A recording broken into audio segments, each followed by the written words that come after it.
علماء فرماتے ہیں بے نمازی کو قرض نہ دیا جائے، کیوں؟ جو رب کا قرض نہیں دیتا وہ تیرا قرض کیسے دے گا؟ غوث اعظم نے تو انتہا کر دی، کہا بے نمازی کو مسلمانوں کے قبرستان میں دفن نہ کیا جائے، کہیں اس کی نحوست سے اللہ اور قبر والوں پر اپنا عذاب نازل نہ فرما دے۔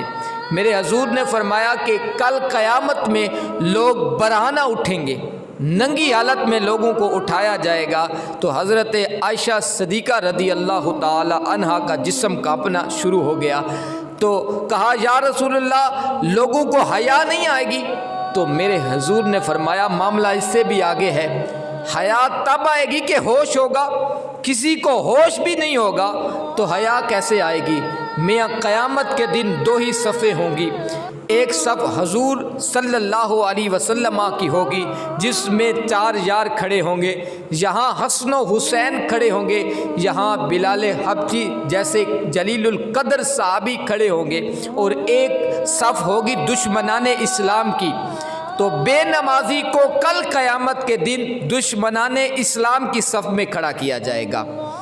اگر وہ حضور کی صف میں بھی کھڑا ہوگا تو وہاں سے اسے اٹھا کر قارون اور حامان کی صف میں کھڑا کیا جائے گا، اور ابی بن خلف منافق کی صف میں کھڑا کیا جائے گا۔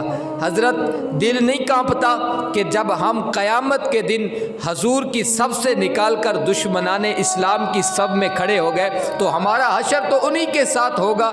میرے شیخ فرماتے ہیں ایک بستی کے اندر میں نے اس روایت کو ذکر کیا تو کچھ عرصے کے بعد مجھے پلٹ کے فون آیا، کہا آپ کی ایک روایت سے ساری بستی نمازی بن گئی ہے۔ تو ہم تو چاہتے ہیں کہ ہم حضور کی صف میں کھڑے ہو، ہمیں تو حسن و حسین کی صف میں کھڑا کیا جائے، ہمیں تو علی کی صف میں کھڑا کیا جائے، ہمیں صدیق اور عمر کی صف میں کھڑا کیا جائے۔ ہم تو ہرگز یہ نہیں چاہتے کہ ہمیں قارون اور حامان کی صف میں کھڑا کیا جائے۔ تو اس کے لیے ہمیں بے نمازی نہیں ہونا، ہمیں نماز پڑھنی ہے۔ میرے حضور فرماتے ہیں جو عشاء کی نماز با جماعت پڑھتا ہے اسے آدھی رات عبادت کرنے کا ثواب دیا جاتا ہے، اور جو صبح پلٹ کے فجر کی نماز با جماعت پڑھتا ہے تو ساری رات اسے عبادت کرنے کا ثواب دیا جاتا ہے۔ تو نماز پڑھو مومنو، نماز پڑھو۔